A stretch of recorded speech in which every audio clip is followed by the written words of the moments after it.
Assalamu alaikum everyone and welcome back to my channel. Today we are going to discuss about the paper presentation of biology. FSC and metric level paper presentation is very important in order to score good marks.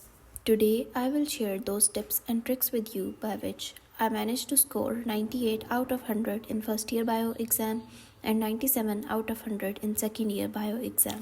Okay, तो paper presentation में most important thing is headings and the second most important thing in science papers is diagrams. और अगर specifically bio की बात की जाए तो bio के पेपर में डायग्राम्स बनाना बहुत इंपॉर्टेंट होता है। जैसे थ्योरी लिखना इंपॉर्टेंट है वैसे ही डायग्राम्स भी हर क्वेश्चन के साथ बनाना मस्ट होता है, चाहे उस क्वेश्चन के साथ बुक में डायग्राम बनी हो या ना हो। You will have to make the diagram in paper. मैं अपने पेपर के थ्रू आपको हेडिंग्स और डायग्राम्स के बारे में बताऊंगी और हेडिंग्स को बैलेंस रखना बहुत इंपॉर्टेंट होता है। बहुत ज़्यादा अगर हेडिंग्स आपके पेपर में बनी हो तो वो भी अच्छा इंप्रेशन नहीं देती।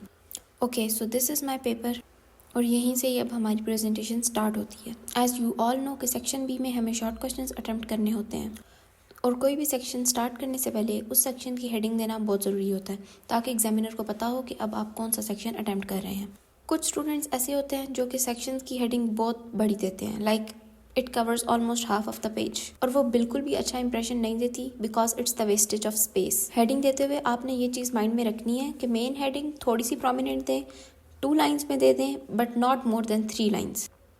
और जो सब हेडिंग्स होती हैं वो तो डेफिनेटली आपको 1 लाइन में ही देनी होंगी। तो जैसे कि इस क्वेश्चन में कॉन्ड्रिगाइसिस की कैरेक्टरिस्टिक्स पूछी गई हैं, जब भी कोई कैरेक्टरिस्टिक्स वाला क्वेश्चन आए तो आपने उसको पॉइंट्स की फॉर्म में लिखना है, पैराग्राफ की फॉर्म में हरगिज़ नहीं लिखना। एंड इट्स बेटर कि अगर आप हर पॉइंट पे हेडिंग बना दें, क्योंकि अगर आप हेडिंग्स बनाएंगे तो एग्जामिनर सिर्फ हेडिंग्स को पढ़ के ही आपको उस क्वेश्चन के मार्क्स दे देगा। लेकिन पॉइंट्स पे आपने हेडिंग्स बहुत बड़ी नहीं देनी। मेन हेडिंग को ब्लैक मार्कर के साथ दिया करें और उसको एज़ कम्पेयर टू सब हेडिंग्स थोड़ा सा प्रोमिनेंट और बड़ा कर दिया करें, लेकिन सब हेडिंग्स को हमेशा 1 लाइन में ही लिखें और उनको ब्लू मार्कर के साथ लिखा करें। अगर डायग्राम की बात की जाए तो डायग्राम बहुत बड़ी नहीं होनी चाहिए लेकिन थोड़ी सी बड़ी हो ताकि आपके पेपर में वो नज़र भी आए, और डायग्राम को प्रॉपर स्पेस देकर उसे प्रोमिनेंट करके बनाएं। अगर डिफरेंसेस वाले क्वेश्चंस की बात करें तो आपको ऐसे क्वेश्चंस अटेम्प्ट करने की कोशिश करनी चाहिए, क्योंकि एक तो ये क्वेश्चंस लेस टाइम कंज्यूमिंग होते हैं एंड सेकंडली इनके साथ पेपर काफ़ी नीट लगता है, बट आपको इन क्वेश्चंस को भी हेडिंग्स के साथ ही अटेम्प्ट करना होगा।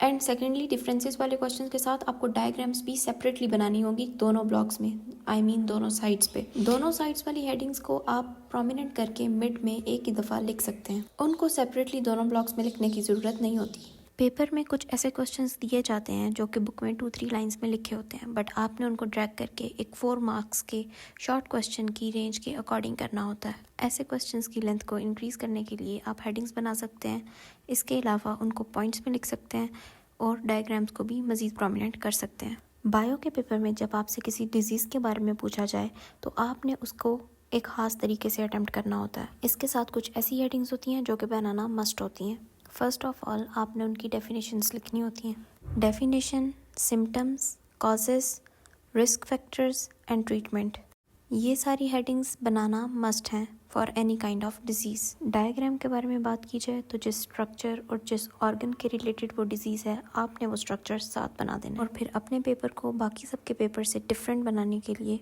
आपने कोई फ्लो चार्ट बनाना है, या आप कोई इस तरह की डायग्राम भी बना सकते हैं जैसे कि आपको नज़र आ रही है। एक एवरेज बच्चे और एक टॉपर के पेपर में यही डिफरेंस होता है कि टॉपर के पेपर में कुछ ऐसी चीज़ें होती हैं जो कि नॉर्मल बच्चों के पेपर में वो चीज़ नहीं होती। हालांकि थ्योरी सब ने सेम लिखी होती है, बट टॉपर्स कोई ना कोई इस तरह की डायग्राम या कोई पॉइंट इस तरह का लिख देते हैं जो कि बाकी पेपर्स में नहीं होता, और यही उनके एक्स्ट्रा मार्क्स की वजह बनता है। जैसे कि आप ये क्वेश्चन देख सकते हैं, it was related to the blood cells. सब स्टूडेंट्स ने बुक से लर्निंग की और क्वेश्चन को बुक के अकॉर्डिंग ही अटेम्प्ट किया। हमारी बुक में इस क्वेश्चन के साथ ब्लड सेल्स की डायग्राम बनी थी। अगर एक एवरेज स्टूडेंट की बात की जाए तो उसने एज इट इज़ वही ब्लड सेल्स बना दिए होंगे, लेकिन मैंने अपने पेपर को डिफरेंट बनाने के लिए साथ में बोन की डायग्राम बनाई, that is the site of origin for the blood sales, और इसी वजह से मुझे इस क्वेश्चन में एक्स्ट्रा मार्क्स मिले। इसी क्वेश्चन के साथ हमारा सेक्शन भी ख़त्म होता है। सेक्शन सी को स्टार्ट करने के लिए मैंने इसकी हेडिंग दी, बट आप देख सकते हैं कि बहुत बड़ी हेडिंग नहीं दी, सिर्फ इतनी हेडिंग दी कि वो प्रोमिनेंट हो रहा है कि यहाँ पे सेक्शन सी स्टार्ट हो रहा है। ये क्वेश्चन हमारा फाइलम की कैरेक्टरिस्टिक्स के बारे में था, तो कैरेक्टरिस्टिक्स को अगेन आपने पॉइंट्स की फॉर्म में लिखना है विद हेडिंग्स। फाइलम वाले क्वेश्चंस अक्सर स्टूडेंट को काफ़ी डिफिकल्ट लग रहे होते हैं, आप इनको हेडिंग्स की फॉर्म में याद करें, उस तरह ईजी होता है। फाइलम्स की कैरेक्टरिस्टिक्स का क्वेश्चन मोस्टली लॉन्ग में आता है, लेकिन अगर शॉर्ट में भी आए तो आप उसकी 6 हेडिंग्स लिख सकते हैं। अगर आपका शॉर्ट क्वेश्चन 4 मार्क्स का हो तो लॉन्ग क्वेश्चन के साथ डायग्राम को आपने प्रॉपर स्पेस देके एक पेज पे बनाना है प्रोमिनेंट करके, बिकॉज इसके 2 to 3 मार्क्स होते हैं। अगर लॉन्ग क्वेश्चन 7 मार्क्स का हो तो 5 मार्क्स थ्योरेटिकल पोर्शन के एंड 2 मार्क्स डायग्राम के होते हैं। इसलिए कभी भी डायग्राम को इग्नोर ना करें, चाहे वो शॉर्ट क्वेश्चन हो या लॉन्ग क्वेश्चन।